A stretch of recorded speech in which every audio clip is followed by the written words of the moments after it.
It is confirmed that Aaron Wan-Bissaka is out for several weeks after suffering an injury. The fullback suffered a hamstring injury late on after coming on as a substitute against Brighton. The injury leaves Diogo Dalot and Sergio Reguilón as United's only fit fullbacks. Man United fans react to Wan-Bissaka injury.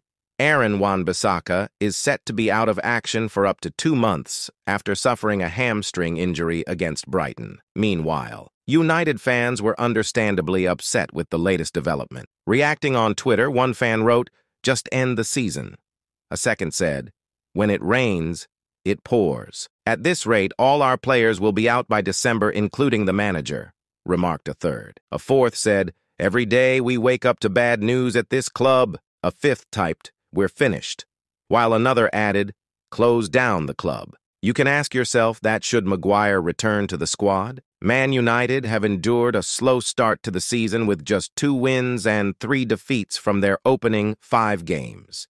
Harry Maguire is yet to start a game, but should he be reintroduced to the squad amid the club's poor run of form? On the other side, Erik Ten Hag has commented on the boos he received for substituting Rasmus Højlund for Anthony Martial.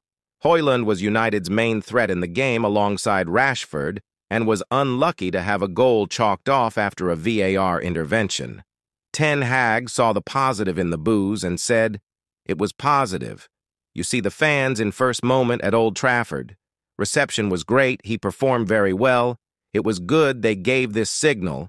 We'll give him belief. He came in with a small issue. He is not ready for a whole game." In addition, Man United legend Dwight Yorke has said that Ten Hag is under pressure after a poor start to the season. The former striker said while speaking to Genting Casino, "Now, United have lost to Brighton. They'll arrive at Munich with back-to-back defeats, something Bayern will love to take advantage of. Ten Hag will need to get the players' heads right with this one. They faced Brighton Saturday, and now, 4 days later, they face Bayern. We should take it one step at a time. I remember going to Bayern and getting a point there. It's one of the toughest stadiums to play in. The German mentality and the level of play is very formidable. I know the national team aren't doing well, but Bayern Munich are always firing. The Allianz is a very tough stadium, and I'd be happy to take a point." Neville criticizes ownership structure. United legend Gary Neville has criticized Manchester United's ownership structure. He has said that Erik Ten Hag has been given too much power to influence signings rather than use a sporting director model. Neville said, "Manchester United have again allowed the manager to influence the signings, and that is my concern with the club. They have got no strength at the very top." While Shearer says ownership issues to blame for poor start, Alan Shearer has backed Erik Ten Hag after the manager's poor start to the season. He says uncertainty over the club's ownership has played a part in the side's stuttering start that has seen them win just 2 from their opening 5 Premier League games. Shearer said on Match of the Day, "I feel sorry for Erik Ten Hag. He needs to know, the fans need to know, is the club for sale? All the problems come from the top. Again and again." Hannibal Mejbri on IG. Hannibal Mejbri has spoken of his joy of scoring his first Premier League goal for United. The midfielder scored United's only goal of the game with an impressive long-range strike to make it 3-1 Brighton. He said on his Instagram, "Years of work went into that moment to score a goal for this incredible club. Impossible to enjoy it without the team getting the result we wanted." On the other side, Getafe boss apologizes over incorrect remark on Manchester United forward Mason Greenwood and Jude Bellingham. Mason Greenwood made his first Getafe appearance at the weekend, and his manager apologized for a remark. Getafe's manager has apologized for falsely claiming Jude Bellingham had recommended a move to Spain to Man United forward Greenwood. Greenwood signed for Getafe on a season-long loan last month, following a 6.5-month investigation at Old Trafford, which decided that it would be most appropriate for him to continue his career away from the club. The La Liga club have received criticism for the signing of Greenwood, but their fans have largely reacted positively to his arrival. The 21-year-old made his first appearance for Getafe from the bench on Sunday, and after the game, manager José Bordalas clarified his recent comments which suggested Real Madrid star Bellingham had spoken to Greenwood. Bordalas told Radio Marca last week. It was a surprise. We never thought we could get a player like that. But they got in touch with our sporting director. We talked. We didn't think it could happen, but both sides made an effort. Again and again. Erik ten Hag has provided an update on sidelined stars Mason Mount and Raphael Varane. The boss was talking ahead of United's away trip to Bayern Munich on Wednesday. On the pair, ten Hag said, "Both are in a good place. They are shortly coming." So, Erik ten Hag has said that upcoming opponents Bayern Munich are one of the favorites to win the Champions League. United traveled to Munich on Wednesday for the clash, and ten Hag said, "Absolutely. Bayern Munich, I think, is one of the favorites to win the UCL, so we have to be good there.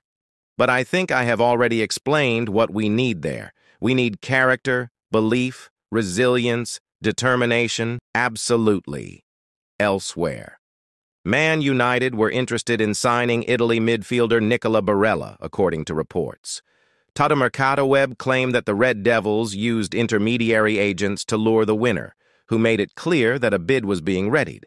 However, an offer failed to materialize, with a fee being suggested to high. Instead, Sofyan Amrabat was signed on loan until the end of the season, on the other side. Rasmus Højlund posted a cryptic Instagram picture after having a goal disallowed on his full Man United debut. The striker suffered defeat at Old Trafford on Saturday as Brighton recorded a 3-1 win. Højlund looked to have equalized for United, giving them a way back into the game. But his effort was ruled out by VAR after replays showed the ball had gone out of play beforehand. Højlund was also subbed off during the second half as United looked for a goal, leading to boos from the home crowd. And on Sunday evening, the striker posted a cryptic photo on Instagram stories. Taken from the game, Højlund could be seen sat on the floor with his hands in the air, looking frustrated. In a separate post, though, he fired a defiant message. The Dane said, "We will rise again. Thanks for the warm welcome, Old Trafford. Not a crisis," says Neville. Gary Neville has said that Manchester United are not in a crisis following their 3-1 home loss to Brighton yesterday. The Red Devils currently sit 13th in the Premier League with 3 losses and 2 wins so far this term. But regardless, Neville doesn't think his old team have reached crisis just yet. Speaking to Sky Sports, he said, "There were some worrying signs in that game last Saturday, but they have got a few injuries. They are having a difficult moment on and off the pitch, again and again." The Man United boss suggested one player could return to the squad for Wednesday's Champions League clash. United's Champions League campaign gets underway this week, but optimism for Wednesday's trip to Bayern Munich is sparse. Erik ten Hag's side kick off their European campaign with the toughest game of their group and do so having lost 3 of their last 4 Premier League games. On Saturday, they were well beaten by Brighton, and the feeling around Old Trafford was grim. Ten Hag cannot be entirely without blame for yet another poor start to the season. He opted for a narrow midfield diamond on Saturday, and Brighton ran riot out wide, while in previous games, his hesitation to make substitutions has seen games run away from United. But in the 2 games either side of the international break in particular, the Dutchman has been hamstrung by an ever-growing absentee list. Anthony and Jadon Sancho are both unavailable due to off-field issues, while Luke Shaw, Tyrell Malacia, Raphael Varane, Mason Mount, Sofyan Amrabat, Kobbie Mainoo, and Amad Diallo are all injured. Aaron Wan-Bissaka missed Saturday's game through illness.